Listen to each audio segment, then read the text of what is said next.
உறவுகளுக்குள்ளாடி இருந்த எல்லா பிரிவுமே செயல்களால் அல்ல, சொற்களால் தான் பிரிஞ்சு போனது. ஒரே ஒரு வார்த்தை சொல்லி நீங்கள் ஒன்றும் வர வேணாம், நாம் ஒன்றும் போக வேண்டாம், இனி பார்க்க வேண்டாம் அப்படின்னு 4 சொல் 3 சொல்லால் பிரிந்த குடும்பங்கள் எவ்வளோ இருக்குது. அத்தனை ஆண்டுகால உறவு தலைமுறையாக இருந்துருப்பாங்க. ஒரே ஒரு வார்த்தை, இனிமே வர வேணாங்க, முடிஞ்சு போயிடுச்சு. செத்தால் நான் உங்களை பார்க்க மாட்டேங்கிற ஒரு சொல் ஒரு மொழியில் இருக்குது. செத்தா பார்க்க மாட்டேன் அப்படின்னா அதுக்கப்புறம் நீ பார்க்க விரும்பினா பார்க்க முடியுமா என்ன? அப்போ அவங்க என்ன நினைக்கிறாங்க, கடைசியாக கூட ஒன்றை நான் பார்க்க மாட்டேன்.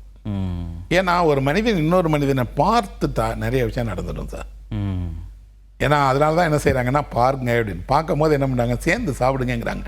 நீங்கள் சேர்ந்து சாப்பிட்டுட்டீங்கன்னா உங்கள் பாதி பிரச்சனை தீர்ந்து போயிடும்.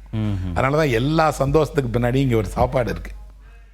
நம்மளோட எல்லாத்துக்கு பின்னாடியும் ஒரு உணவை கொண்டு போய் வச்சுட்டாங்க. அந்த உணவு என்ன செய்யுதுன்னா எல்லாத்தையும் மீறி, கிராமப்புறங்கள்லாம் சொல்லுவாங்க கை நினைச்சிட்டோம்ப்பா அப்படின்னு. கை நினைச்சிட்டிங்கன்னா முடிஞ்சிருச்சு. பகையாளி வீட்டில் போய் கூட கை நினைச்சிட்டிங்கன்னா உறவாடிடுவாங்க. அப்போ உணவு பிரித்து வைக்கிற பொருளாகவும் இருக்குது, சேர்த்து வைக்கிற பொருளாகவும் இருக்குது. மனிதர்கள் சொல்ல கண்டு தான் ரொம்ப அஞ்சுறாங்க. அதனால தான் எழுத்தாளர்கள் தொடர்ந்து வாக்கு கொடுத்துட்டேன்ப்பா, நல்ல சொற்களை கொடுக்கணும் இந்த சமூகத்துக்குன்னு நினைக்கிறாங்க.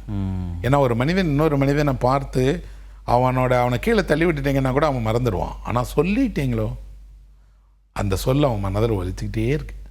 50 வருஷத்துக்கு முன்னாடி போனேங்க, என்னை பார்த்து அப்படி சொல்லிட்டாருங்கன்னு சொல்கிறாங்க.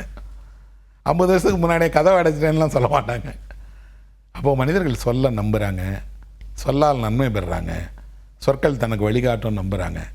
எழுத்தாளனாக நான் அதை முழுமையாக நம்புகிறேன். ஏன் அப்படின்னா என் வாழ்வினுடைய எல்லாவற்றுக்கும் ஏதோ ஒரு சொல் ஒரு வெளிச்சத்தை கொடுத்துருக்கு.